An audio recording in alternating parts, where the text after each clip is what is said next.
A very different challenge from the two desert-like venues we've been to before. Temperatures here much lower and a much different set of surfaces.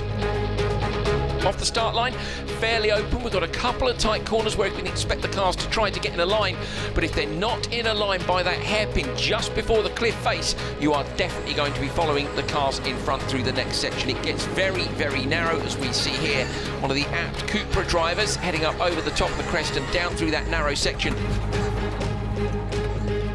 It is literally one car wide. There's an off-camber corner in there which is really tricky, and it continues right down to the lake section. In the background you can see these dirt roads are going to cut up. It's very soft sand and gravel, a real mixture, very few places to pass. Once you get through that section up towards the Russell Glacier, the ice sheet in the background of this hairpin at the very far end of the course, then things start to get interesting. The track is much wider and much more open. We can expect to see many variances of lines through here, and this is also where the super sector is.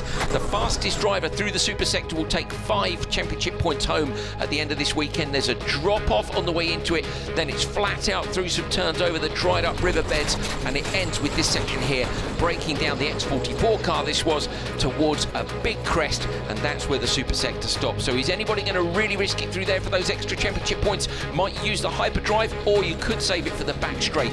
Flat out across a super low flat plane of gravel before coming up towards a new challenge right at the end of the course, the Rock Garden. These are big boulders like nothing we've seen so far. Do you risk it? Do you go flat out? Do you take it a little bit easier, as we see the X44 driver Sebastian Loeb doing here? We've seen people take both approaches. A brilliant track here at Kangalusat for round 3.